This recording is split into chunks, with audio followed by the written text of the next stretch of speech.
그들이 예수를 가야바에게서 관정으로 끌고 가니 새벽이라 그들은 더럽힘을 받지 아니하고 유월절 잔치를 먹고자 하여 관정에 들어가지 아니하더라. 그러므로 빌라도가 밖으로 나가서 그들에게 말하되, 너희가 무슨 일로 이 사람을 고발하느냐? 이 사람이 행악자가 아니었더라면 우리가 당신에게 넘기지 아니하였겠나이다. 너희가 그를 데려다가 너희 법대로 재판하라. 유대인들이 이르되, 우리에게는 사람을 죽이는 권한이 없나이다. 이는 예수께서 자기가 어떠한 죽음으로 죽을 것을 가리켜 하신 말씀을 응하게 하려 함이로라. 이에 빌라도가 다시 관장에 들어가 예수를 불러 이르되, 내가 유대인의 왕이냐? 이는 네가 스스로 하는 말이냐? 다른 사람들이 나에 대하여 내게 한 말이냐? 빌라도가 대답하되, 내가 유대인이냐? 내 나라 사람과 대제사장들이 너를 내게 넘겼으니 내가 무엇을 하였느냐? 내 나라는 이 세상에 속한 것이 아니니라. 만일 내 나라가 이 세상에 속한 것이었더라면 내 종들이 싸워 나로 유대인들에게 넘겨지지 않게 하였으리라. 이제 내 나라는 여기에 속한 것이 아니니라. 그러면 내가 왕이 아니냐? 네 말과 같이 내가 왕이니라. 내가 이를 위하여 태어났으며 이를 위하여 세상에 왔나니 곧 진리에 대하여 증언하려 함이로라. 무릇 진리에 속한 자는 내 음성을 듣느니라. 진리가 무엇이냐? 이 말을 하고 다시 유대인들에게 나가서 이르되, 나는 그에게서 아무 죄도 찾지 못하였노라. 유월절이면 내가 너희에게 한 사람을 놓아주는 전례가 있으니 그러면 너희는 내가 유대인의 왕을 너희에게 놓아주기를 원하느냐? 그들이 또 소리질러 이르되, 이 사람이 아니라 바라바라. 바라바는 강도였더라. 여러분 반갑습니다. 오늘도 퀴트로여는 기막힌 하루입니다. 본 말씀 요한복음 18장 28절부터 40절의 말씀입니다. 자, 오늘 본문 말씀을 통해 우리는 인류 역사상 가장 불의하고 이상한 재판을 목격하게 됩니다. 그러나 이 이상하고 불의한 재판도 예수님이 하시는 일을 막을 수가 없습니다. 자, 그 예수님의 일은 무엇입니까? 첫 번째로 말씀에 응하게 하는 것이 예수님의 일입니다. 자, 저는 방금 전에 오늘 이 빌라도의 재판이 인류 역사상 가장 불의하고 이상한 재판이다 라고 말씀드렸습니다. 왜 그렇습니까? 자, 지금 예수님은 두 가지 재판을 동시에 받고 계시는데 한 가지는 종교 재판이고 또 한 가지는 정치 재판입니다. 자, 먼저 유대의 이 종교 지도자들이 예수님의 죄를 찾기 위해 종교 재판을 열었죠. 그러나 막상 재판을 열어보니 조작된 증거만 있을 뿐 이미 예수님은 이들이 그토록 믿고 따르는 율법의 말씀을 통해 자신이 예언된 메시아임을 완벽하게 증명해내셨습니다. 무엇보다 이 유대인들에게는 사람을 사형시킬 권한이 없었습니다.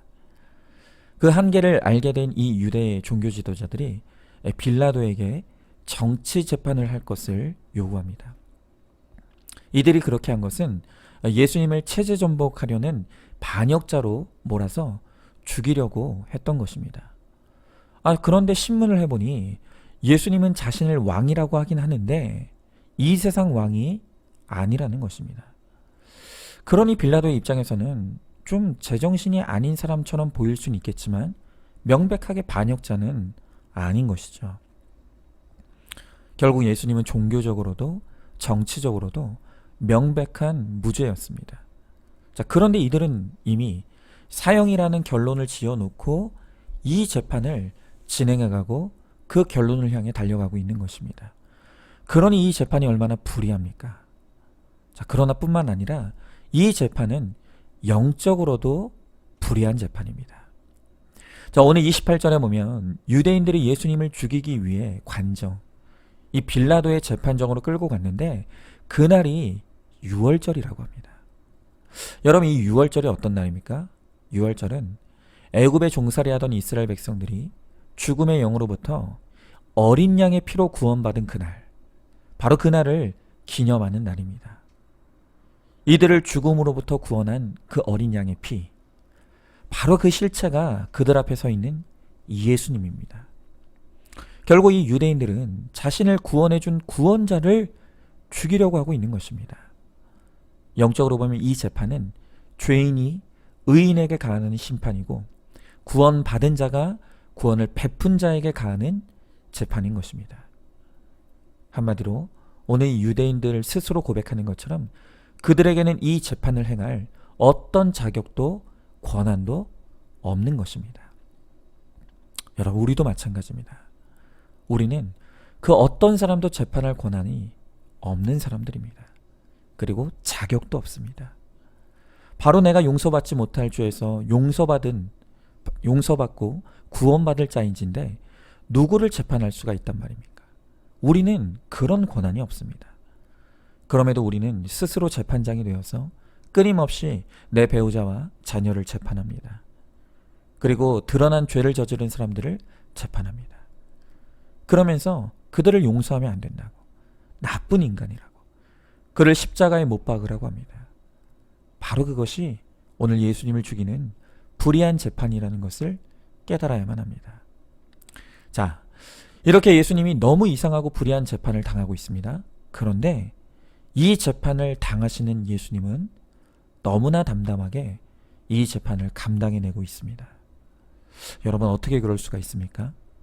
오늘 32절 말씀에 보니까 이는 예수께서 자기가 어떠한 죽음으로 죽을 것을 가리켜 하신 말씀을 응하게 하려 함이러라 라고 말씀하십니다. 여러분, 우리가 지극히 인간적인 눈으로 보면 예수님은 지금 함정에 빠져 계십니다. 그리고 억울함과 불의함을 당하고 있는 것처럼 보입니다. 그러나 실상 예수님은 그 누구에게도 당하고 계시지 않습니다. 이미 예수님은 예언된 말씀대로 이 모든 일이 있을 것임을 알고 계셨습니다. 그리고 예수님은 자발적으로 그 말씀에 순종함으로 말씀이 응하게 하고 계시는 것입니다. 여러분, 우리도 그저 인간적인 생각에만 사로잡혀 있으면 우리의 인생이 억울하고 불의한 일 투성입니다. 늘 나는 당하는 인생만 같아서 너무 허무하고 괴로운 것입니다. 그러나 우리가 인생의 목적을 거르게 되고 날마다 큐티로 내 삶을 해석해 나갈 때 그때부터 그 어떤 고난과 사건도 말씀이 응하는 사건이 되고 나의 거룩과 구원을 위해 반드시 있어야 될 축복의 사건으로 변화되는 것입니다. 저도 그랬습니다. 제가 우리 안산중앙교회 오게 되었을 때 저는 제가 사람들로부터 불의한 재판을 받고 있다고 생각을 했습니다. 제가 당하고 있는 모든 일들이 너무 억울하게 느껴졌습니다. 그러나 하나님의 은혜로 구속사의 말씀이 들리기 시작하면서 너무나 억울한 것 같고 당하고 있는 것 같은 이 고난의 해석이 열리기 시작했습니다. 주님은 말씀을 통해 지금 내가 당하고 있는 고난이 내 죄보다 가볍다는 것을 알게 하셨습니다. 이것이 내 죄의 결론임을 깨닫게 하셨습니다. 그리고 저의 거룩을 위해 오늘 꼭 필요해서 주신 이 축복의 사건임을 깨닫게 하신 것입니다. 바로 그것이 깨달아지고 해석되어지니 그때부터 이것이 억울할 일이 아닌 감사할 일로 변화되기 시작했습니다. 그리고 그 시간 가운데 내 죄만 보며 회개했더니 주님이 이 시간 가운데 저를 거룩하게 하시고 또한 우리 교회를 거룩하게 하셨죠. 바로 이것이 말씀이 응하는 사건인 것입니다. 여러분, 지금 우리는 이 고난주간을 보내고 있습니다. 이 고난주간을 보내고 있는 이때 바로 내가 이상하고 불의한 재판을 받고 있는 것 같은 이 고난 가운데 있습니까? 그래서 억울하고 속상해 죽을 지경이십니까? 이제는 나의 생각과 감정을 내려놓을 수 있길 바랍니다. 그리고 큐티로 하나님의 말씀을 펴시기 바랍니다. 이 고난을 허락하신 하나님의 뜻을 구하시기 바랍니다. 그러면 주님께서 이것이 바로 말씀이 응하는 사건이며 나의 거룩과 구원을 위해 허락하신 축복임을 알고 깨닫게 하실 것입니다. 자, 질문해 봅니다. 아무 권한도 자격도 없는 내가 불의한 재판장이 되어서 사람들을 심판하고 있지는 않습니까? 지금 내가 불의하고 이상한 재판을 당하고 있다고 생각하고 있는 사건이 무엇입니까? 인간적인 생각에만 사로잡혀 분노와 생색을 폭발하고 있지는 않습니까? 큐티를 통해 이것이 말씀이 응하는 있어야 될 일임을 깨닫고 회개함으로 거룩을 이루시기 바랍니다. 자, 다음으로 하나님의 일은, 예수님의 일은 하나님의 나라를 세우는 것입니다. 자, 오늘 33절부터 이제 본격적인 빌라도의 신문이 시작되죠. 빌라도가 예수님 향해 묻습니다. 네가 유대인의 왕이냐? 자, 여러분, 오늘 이 질문이 너무나 중요한 것은 이 질문을 통해 예수님이 반역자인지 아닌지가 드러나는 것입니다. 자, 그런데 이에 대해 36절, 37절에서 예수님은 너무나 분명하고 명쾌하게 대답하십니다. 내 나라는 이 세상에 속한 것이 아니다. 또한 나는 왕이 돼 이 세상에 속한 왕이 아니다. 오늘 예수님의 이 대답으로서 반역자라고 하는 사람들의 누명이 사실이 아닌 것으로 명백하게 드러나게 되었습니다. 그러나 오늘 우리는 예수님이 이 대답에서 깨달아야 될 더 중요한 진리가 있다는 것입니다. 그것이 무엇입니까? 이 세계에는 두 종류의 나라가 있다는 사실입니다.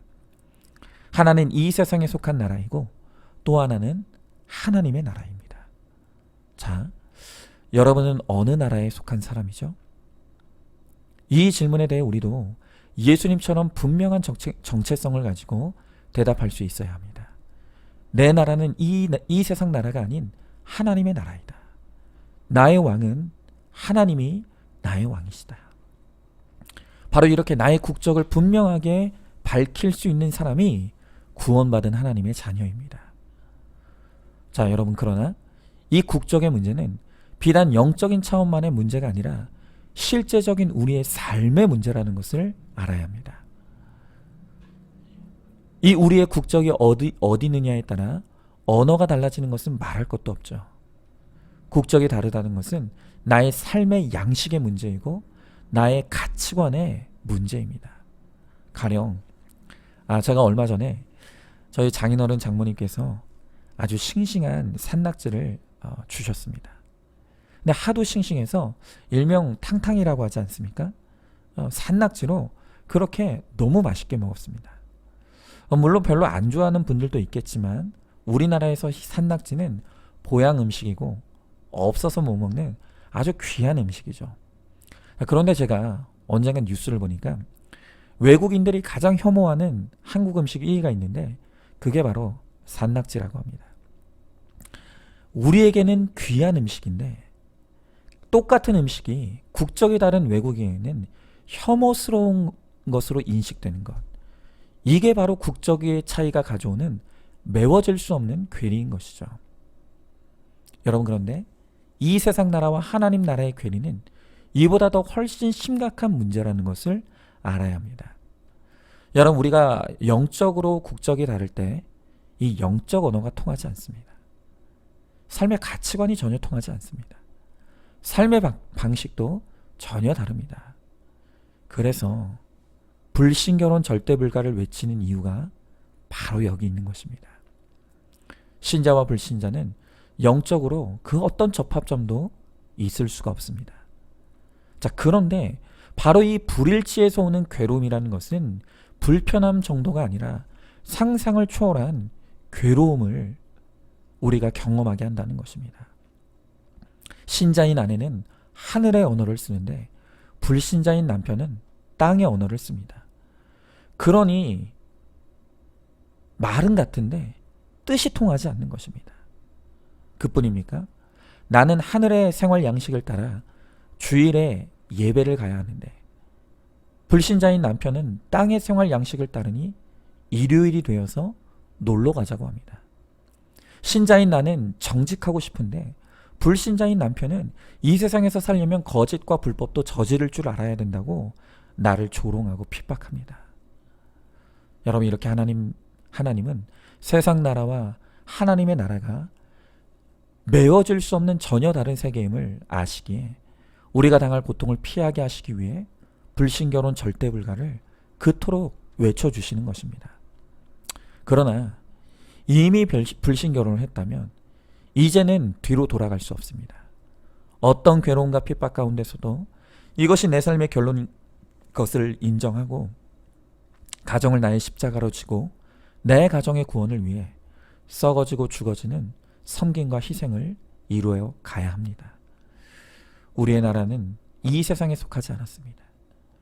우리는 하나님 나라에 속한 하나님의 백성입니다. 우리가 이것을 확실히 믿고 고백한다면 하나님 나라의 백성다운 인생의 목적과 사명을 따라 살며 아름다운 신결혼을 통해 믿음의 구원의 공동체를 이루어가며 하나님 나라를 세워가는 우리 모두가 될 수 있기를 소망합니다. 자, 질문해 봅니다. 나의 나라는 어디입니까? 나의 왕이 누구입니까? 이 질문에 대한 내 대답이 곧 나의 정체성임을 알고 있습니까? 사랑한다며 불신결혼했지만 메워질 수 없는 차이로 인해 괴로워하고 고통당하고 있지는 않습니까? 불신결혼 절대불가가 나를 위한 하나님의 사랑임을 깨닫고 신결혼으로 하나님의 나라를 이루어 가시기 바랍니다. 자, 마지막 세 번째로 예수님의 일은 진리를 나타내는 것입니다. 자, 오늘 37절에 예수님은 당신이 이 세상에 오신 목적에 대해 말씀하시기를 내가 진리에 대하여 증언하러 왔다 라고 말씀하십니다. 자, 그러자 오늘 38절에 보니까 이 빌라도가 묻기를 진리가 무엇이냐? 진리가 무엇이냐? 라고 묻습니다. 여러분, 이 빌라도의 이 물음, 진리가 무엇이냐고 하는 이 물음은 하나님과 끊어진 인간이 끊임없이 물어온 인류의 난제입니다. 우리가 진리가 무엇이냐고 묻는 이 물음 앞에서 대답해야 될 오직 단 한 가지 대답은 바로 예수 그리스도입니다. 예수 그리스도가 나와 이 세상이 알고 믿어야 될 유일하고 참된 진리입니다. 여러분, 그런데 바로 지금 내 옆에 이 빌라도처럼 진리가 무엇이냐고 묻고 있는 사람이 있다는 것입니다. 오늘 내 옆에 빌라도가 나를 향해 진리가 무엇이냐고 물을 때 나는 그들에게 진리가 무엇인지를 잘 보여주고 있습니까? 잘 들려주고 있습니까? 우리는 예수 그리스도가 진리 되심을 나의 삶으로 보여줄 수 있어야 합니다. 또한 생생한 간증을 통해 들려줘야 합니다. 또한 나의 입술로 예수가 그리스도라고 당당하게 선포해야 합니다. 그런데 여전히 내 옆에 빌라도 배우자, 빌라도 자녀, 빌라도 부모가 예수 믿지 못하고 있다고 한다면 혹시 지금 내가 삶으로 보여준 예수가 없기 때문은 아닌지, 내가 나의 간증으로 들려준 예수가 없기 때문은 아닌지, 내가 나의 입술로 당당하게 선포할 예수가 없기 때문은 아닌지 우리 돌아봐야 합니다. 나는 그 진리를 얻고 구원과 영생을 얻었으면서 다른 사람들에게는 보여주지 못하고 들려주지 못한다라고 한다면 여러분, 우리 정말 회개해야 합니다. 나를 위해 고난당하시고 또한 나를 위해 죽으시고 나를 위해 부활하신 분은 오직 예수 그리스도 한 분밖에 없습니다. 이 예수님을 나의 진리로 영접한 자만이 구원과 영생의 천국을 소유할 수 있습니다. 여러분, 먼저는 나에게 이 예수 그리스도의 진리를 알고 믿게 하신 하나님께 감사와 영광을 돌릴 수 있길 바랍니다. 그리고 오늘 우리를 향해 진리가 무엇이냐 묻는 오늘 이 빌라도들을 향해 우리의 삶으로 예수 그리스도를 나타내고 나의 간증으로 생생한 주님의 살아계심을 들려주며 또한 나의 입술을 통해 당당하게 예수 그리스도만이 우리의 진리이심을 선포함으로 많은 사람들을 구원으로 인도하는 우리 모두가 될 수 있기를 간절히 소망합니다. 자, 질문해 봅니다. 예수 그리스도가 이 세상의 유일한 진리임을 믿습니까? 이 진리가 우리를 구원과 생명으로 인도해 주는 것을 확신합니까? 그런데 왜 이 진리를 전하지 못하고 부끄러워하고 있습니까? 이 고난 중간 나를 위해 고난당하시고 나를 위해 죽으시고 나를 위해 부활하신 그 주님을 삶으로 보이고 간증으로 들려주며 당당하게 선포하는 우리 모두가 되기를 소망합니다. 자, 오늘도 3월 31일 보석 상자입니다. 나의 비천함을 자각해야 만세의 복이 있습니다. 아멘. 오늘도 큐티로 기막힌 하루를 살아내는 하늘가족 공동체 우리 모든 성도님 되시길 주님의 이름으로 축복합니다.